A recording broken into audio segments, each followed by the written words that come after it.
The Britannia visit and that meeting of Prince Philip and the then Princess Elizabeth has, in former years, been portrayed as a wholly romantic event. Modern sensibilities find at least one issue to be concerned about in the age gap. In that era, age gaps were much more acceptable, and grooming was how a portion of the male upper classes found their second wives.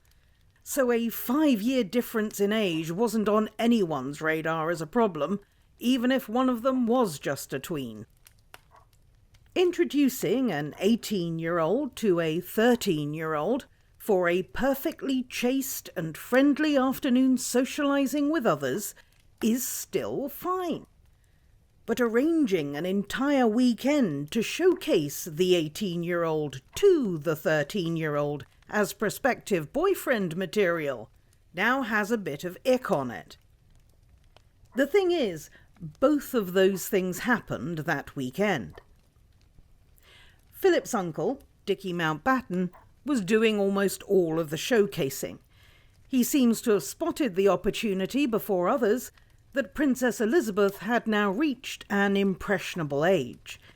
And in an era when princes were getting thin on the ground, he had a still royal 6-foot, 18-year-old blonde Viking nephew that was already breaking hearts in his pocket. Dickie clearly decided to roll young Philip across Elizabeth's centre of attention and see if the young man could get anything to stick. A proposed visit to the Britannia Naval College, where Philip was a cadet now, presented an excellent opportunity. As the senior royal active in the Royal Navy, a close friend and second cousin of the king, Dickie arranged a lot of the visit and was in a position to influence the decisions that he wasn't making on his own. He was an expert social engineer. The visit had quite a few unusual aspects. With war coming, the visit to the college full of military cadets had great patriotic merit, and it got added to the last tour of the incredibly grand but aging royal yacht, Victoria and Albert. It would be the old girl's last outing. War would break out just 5 weeks after the visit, and she became a depot ship in the Royal Navy before the end of the year. The visit being made part of the cruise meant that the princesses would be there, and the visit to the college was going to last a whole 3 days, Saturday into Monday. Philip, being a cadet and another second cousin of the king and still a prince, probably would have got at least one invite to socialise with the royals on the yacht anyway. But with Uncle Dickie running the show, Prince Philip got an invitation to either dine or have tea on the royal yacht with the royal family every day of the 3-day trip. On the Sunday, the plan for the morning was for a cadet's march past the royals, a kind of mini military review, followed by a church service in the college chapel, if you could stand the excitement. The princess's governess, Marion Crawford, or Crawfie, recorded that just about the time the service was scheduled to start and the boys had been paraded before the king and queen, the Dartmouth College doctor said, "I'm very, very sorry, but 2 of the boys have developed mumps." And I think Dickie was behind some of that. Crawfie is, in this at least, a reasonably impartial witness. And what she describes is that news really being perfectly timed if you wanted to push the king and queen into making a decision. Service is about to start, your majesties. What do you want to do?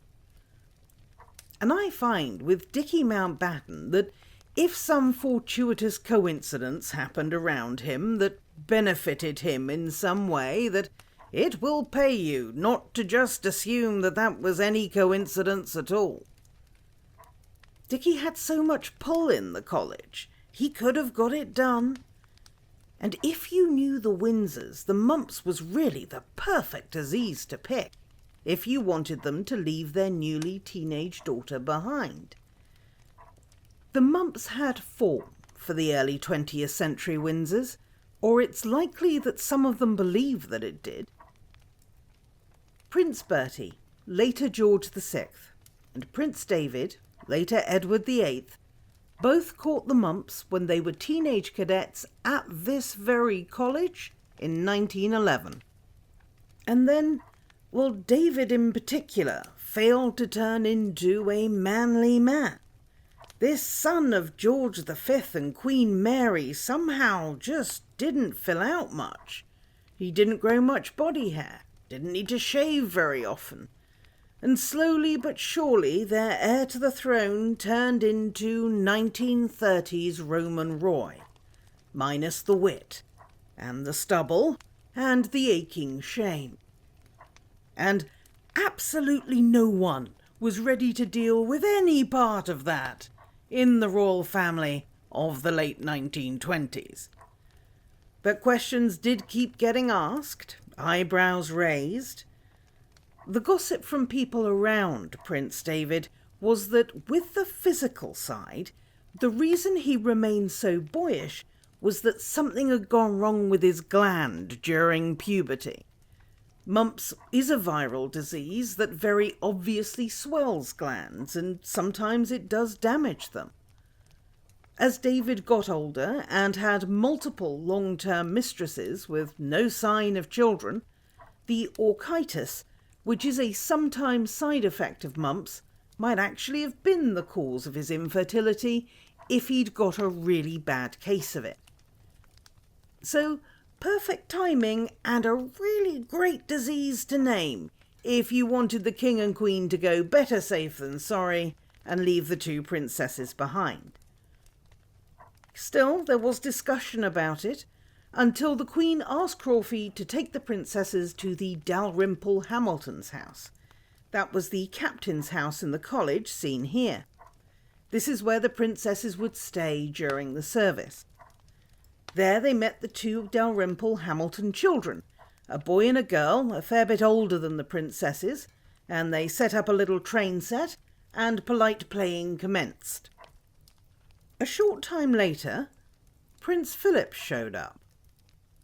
And Dickie really has to have sent him a message, or how would he know where to go so quickly? Still, almost all the way through to the end of the Britannia visit, as described by any of the witnesses, Philip could have been just a young cadet, going where his uncle pointed him, making sure the princesses were all right, and being polite and friendly. There were ginger biscuits and lemonade, and jumping the nets at the tennis court. Crawford really thought that Philip showed off that weekend, because she said it a couple of times in her book, and then found a way to imply it again a few pages later. But while she clearly found him young and brash, she also said that Prince Philip was polite, and that he spent a fair bit of time joking around with the young Princess Margaret, so he wasn't obviously playing to Princess Elizabeth. We don't know when in the weekend the croquet match happened. Crawford doesn't mention it, but we know that it did happen because the most famous photographs of the visit are of that croquet match. This one, showing Philip and Elizabeth together, is the most well known, but these others in the collection make it clear that most of the time they were playing as part of a larger group. And they seem to have been supervised the whole time, just not by her very protective parents, and she was outside of her normal family setting. On the Monday, Prince Philip was over at the Royal Yacht again. Crawford describes Princess Elizabeth as being quite solicitous towards Philip, making sure that he got what he wanted to eat. Margaret was impressed with the amount of shrimps he could put away. Margaret was 9. And as the royal visit ended and the royal yacht started arranging to leave, the cadets were given permission to go out in their small boats and give the yacht a kind of honour guard out of the harbour. I wonder who had that idea. And here is where the witnesses start disagreeing. The witnesses on record are Crawford and Prince Philip, and they agreed on the essentials of the story, which would be that the boats went out and Prince Philip was the last one to turn around. But in conversation with Giles Brandreth, Prince Philip said everyone only went out a few hundred yards before turning around, and it was all pretty standard, while Crawfey paints a very dramatic picture of the small boats coming some way out to sea and grave concern on the royal yacht for safety reasons, ending with Philip in the last boat by some distance having to be urgently ordered to turn around by megaphone. So maybe the truth is in the middle somewhere. But whatever the relative danger and drama of the event, Prince Philip never denied being the last one to turn around. And that is the action and the choice of a young man who rather knows what effect he's going for, and was at least in those moments actively participating to present a memorable image to the princess. But he was 18, and he was going away to war very soon, likely for a long time, and if he wanted to get a call back in the future from the heiress presumptive to the British throne, well, both he and his uncle knew that Philip really needed to make a good impression now. It just worked incredibly well. And this visit guaranteed that whatever happened with Princess Elizabeth in the next few years, she would most certainly be checking out Prince Philip again before she made any decisions about who she wanted to marry. But someone got confident about the future very early, within 2 years of the Britannia visit, when Elizabeth was still just 14. Some gossip got picked up by Chips Channon, a diarist and an MP who was staying at the British Embassy in Athens in 1941, and who was wealthy enough and snobbish enough to socialise in the same circles as the Greek royal family. He met Prince Philip, who was also staying in Athens at that time on leave and visiting his mother. And Chips heard from Philip's aunt that he is to be our prince consort, and that is why he is serving in our navy. He is charming, but I deplore such a marriage. He and Princess Elizabeth are too interrelated. Best evidence says that in this phase, Philip and Elizabeth wrote to each other, he visited from time to time. Not least because Prince Philip of Greece would have a serious girlfriend during the first few years of the war. She was the Canadian debutante Osla Benning, who had spent her war building fighter planes before working at Bletchley Park while looking amazing and dating Prince Philip when he was home on leave. Lots of coolest girl in school energy coming from Osla Benning, so well done, Prince Philip. The traditional line is that Princess Elizabeth fell in love with Philip on the Britannia visit, and she never wavered. And that looks to be completely true, but she was human, and she was young, and she looked. And before she and Philip became involved, she had a couple of other interests. An early interest outside of Philip was an unnamed officer stationed at Windsor Castle after being wounded. When he was there, Crawfey noticed that the princess was suddenly taking a bit more care about her appearance, and that she was always happy to speak to or about this young man, who was handsome, and apparently the charming, gentle, poetic type. When the young officer went back to war, she sometimes talked to Crawfey about him, wondering where he was and what he was doing. By the time she saw his engagement notice in the Telegraph, her main hope was that he'd found someone nice. And that was as far as that went. But, she had a little crush, and in fact she had more than one. In the 2000s, Giles Brandreth was shown a letter from the Princess Elizabeth to her cousin Diana Bowes-Lyon from 1943, and in it she spoke about another young man in glowing terms that once again was not Philip. For Princess Elizabeth apparently found some time to uphold one of the oldest royal traditions and fancy her first cousin for a bit.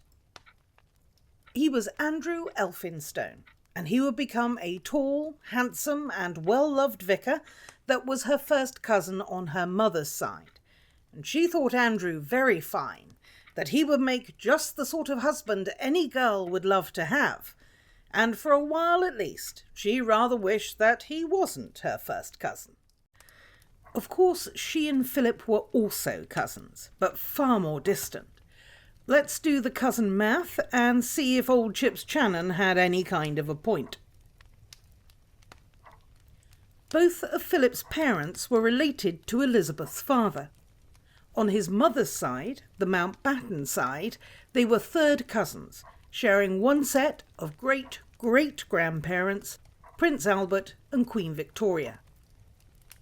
On his father's side, their shared ancestors were King Christian IX and Queen Louise of Denmark. They were the parents of the British Queen Consort Alexandra and George I of Greece.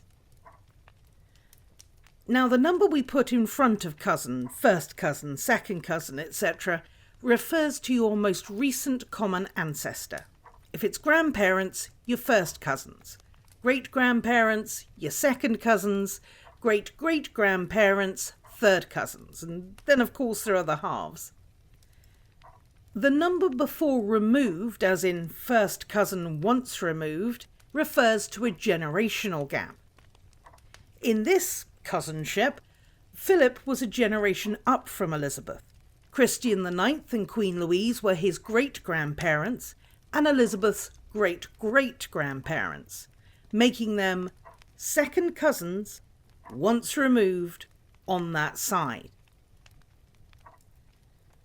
So cousins two ways, which isn't great, but I still think Chips was overreacting.